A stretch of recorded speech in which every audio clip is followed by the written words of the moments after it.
and Assalamu alaikum. I am Dr. Aisha Bashiruddin, an educationist, researcher, and writer. Welcome to the 17th presentation video based on my research on Muslim women identity in America. In the last 3 presentation videos, I discussed theme 3, which is challenges of forming Muslim identity. In the last 3 presentation videos, I concentrated on 3 generations of women, that is baby boomers, Generation X, and Generation Y. In this presentation video, I'm going to present the analysis of theme 3 with a focus on Generation Z. So stay tuned.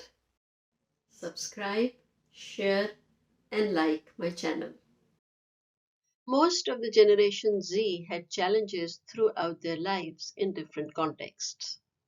Some experienced challenges at an early age when they were in school, and some of them had them as they went to college and universities. Some faced them in public places such as the malls, buses, and trains. They not only talk about the challenges, they also talk about the ways in which they faced these challenges. Some of them mentioned how they were discriminated against their religious identity, the race and color of their skin at a very early age. For example, Salma, whose parents are from Pakistan, faced challenges when she was in school. She could feel that some teachers were racist.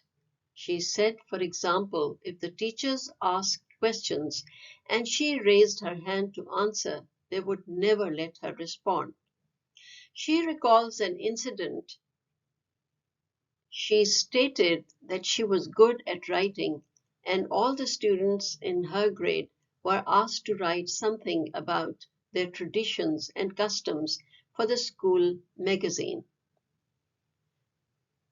She also wrote, and another teacher who was the editor selected her piece, but her own teacher told her to select someone else's work. And she said, and I quote, "I really felt bad because if my work was the best, why was it not selected? It was sheer discrimination." Likewise, Jeanette, whose parents were from Ghana, narrated an incident in high school in which she encountered discrimination, and consequently it had a lasting effect on her personality. She said, and I quote, "I was in high school and a good player of baseball. I was not selected because I refused to take off my hijab." Since then, she has felt that she was excluded, sidelined, and humiliated, and that she is not good enough to get into any field and does not want to engage in social activities other than her studies. Efat, who was born in a Palestinian family, also had many problems in her university. She stated, and I quote, "I was the only Muslim girl with hijab in my class. I was intelligent and vocal, but because of my Muslim identity, I always experienced unfair treatment from some of my teachers and peers." Unquote. She did not participate in after-university activities with the boys, for which she was ridiculed or labeled as primitive and backward. Most of these women believe that the media is the most powerful determining factor of global public opinion. Mostly Muslim women are represented as oppressed and passive. Razia, who belonged to an African family, said that mostly her peers in the university were confused when they saw them studying in the university with men. She stated, and I quote, "They are confused because we participate in discussions and attend classes along with them, yet we are presented by media as oppressed Muslim women." Unquote. She said that she tried to explain to her peers that this is not the case. Rubab, whose parents were from Cuba, also stated that her co-workers at job distanced themselves from her because they felt that our Islamic values are incompatible with the values and norms of the American values. This seemed to be a threat to their democratic society. Likewise, Adila, whose parents belonged to Trinidad, stated that her peers in the college believed that she was oppressed and subservient woman and needs to be rescued and enlightened. She states, and I quote, "My friends keep on suggesting that I need to be more enlightened and open." Unquote. Some of the data provides evidence of how these young Muslim women were perceived as stereotype Muslim women. For example, Sophia, born in a Cuban family, went to the mall with her mom and younger sister. They entered a store and were looking at some items. A worker in the store started shadowing them. When she told him off by saying that they will seek guidance from him when they need it, he went to his manager, and the manager came and told them to leave the store. She states, and I quote, "We felt humiliated and felt as if we were untrustworthy." Unquote. Adiba, whose parents are from Pakistan, also narrated an incident in the workplace. She was working in a company where she was harassed by some co-workers. One day, one of her co-workers came to her and gave her a burger. She apologized that she only eats food which is halal. Her co-worker told her that all of them always thought that there was something weird about her. They were scared to interact with her, lest she becomes violent and that she cannot be trusted. She also told her that she is so backward and does not interact freely with coworkers and does not go out for lunch with them. She states, and I quote, "After that, I felt very uncomfortable and had a lot of anxiety at my job." Unquote. Adila, whose parents belonged to Trinidad, also said that one day she was coming home from her job when one of her co-workers followed her and tried to talk to her. He invited her for a cup of coffee and she refused. He became so annoyed that he started using abusive language and Islamophobic slurs and said that she was a terrorist and that no one wants to be near her.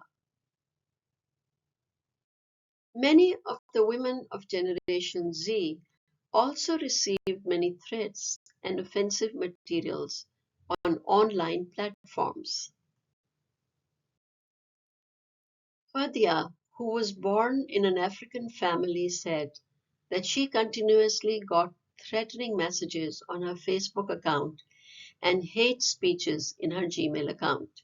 She was at times scared to go out on her own. This created a very uncomfortable and hostile environment and caused emotional distress.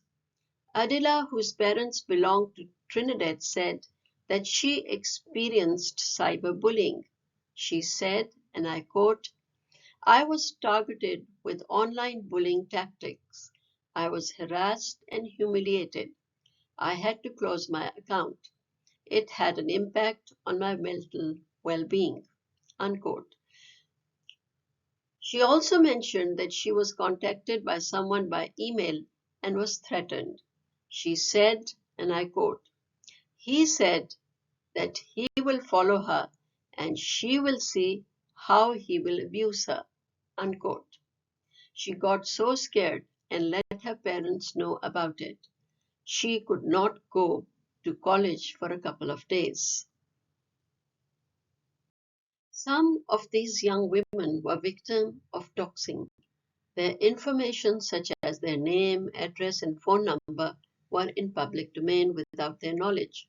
Such acts of invasion of privacy caused a lot of distress and anxiety among these young women.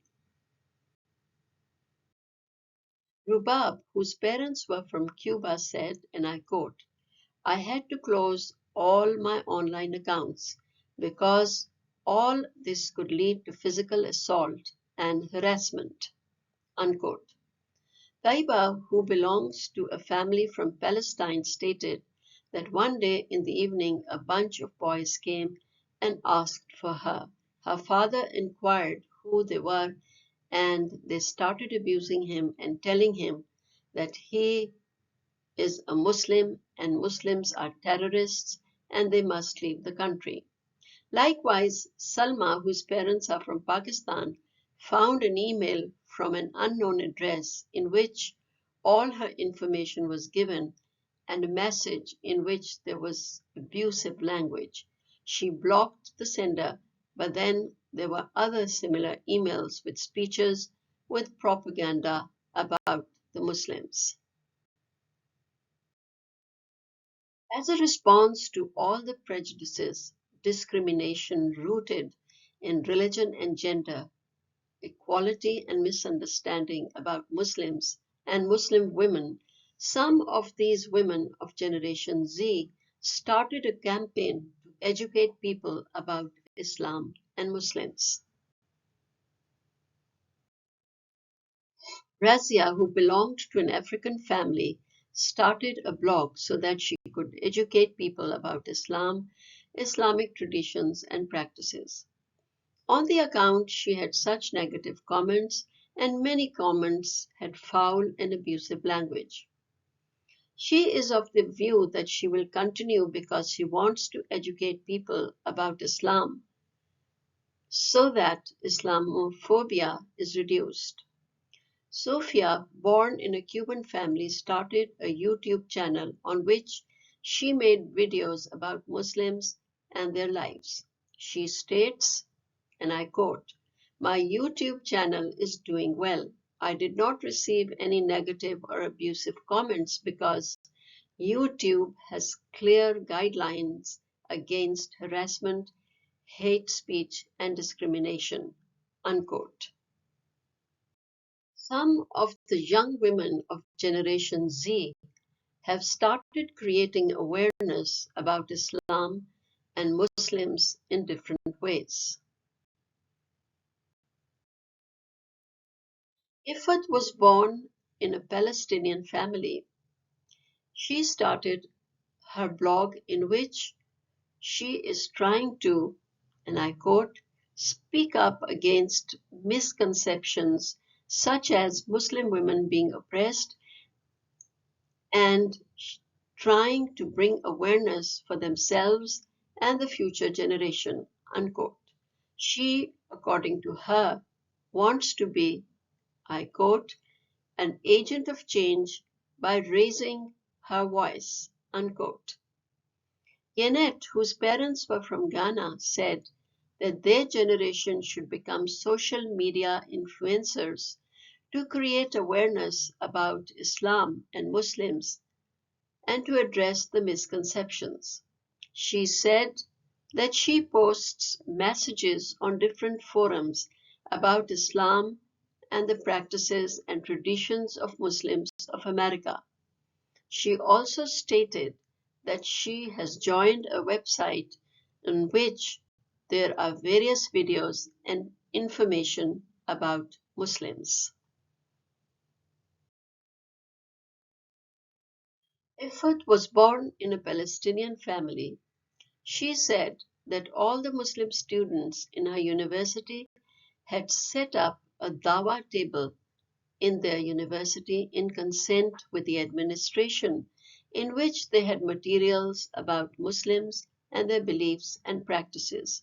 She said, and I quote, "In this way, we were trying to educate students about Islam so that they have a clear understanding and their misconceptions are cleared." Unquote. The Muslim students participated in all college activities to make them visible and active members of the community. For example, the girls who wore hijabs participated in cultural activities such as funfair. In this way, I quote, "they showed support to the larger community and challenged the image of stereotypes." Unquote. Some of these young women are of the opinion that the Muslim women should be more in public domains so that they are part of the larger community. For example, Fadia, who was born in an African family, said, and I quote, "Muslim women such as Ilhan Umar, Rashida Tlaib are involved in American politics. But we need more women who provide an example of a dynamic leadership." Unquote. Rubab, whose parents were from Cuba, also said that they have to become visible and become prominent in the social fabric of America. Adiba, whose parents are from Pakistan, said that she has initiated a Muslim student union in her university and she arranges various events. For example, she arranged an Eid prayer in the small prayer room designated to all faiths. In this prayer, men and women were present. Later, they had stalls for traditional breakfast where people who came for prayers ate breakfast. They also distributed sweets among the students. Under the banner of Muslim Student Union, the students protested and raised their voice against injustice at the time when Black Lives Matter movement was launched. According to Yanet, whose parents are from Ghana, I quote, "We were in the forefront when we went to protest on the streets. We made our Muslim identity visible and we stood in solidarity with the movement." Unquote. In this way, they show the public that they are participating citizens. Thank you for watching. See you next time with the next presentation video. Until then, goodbye and Allah Hafiz.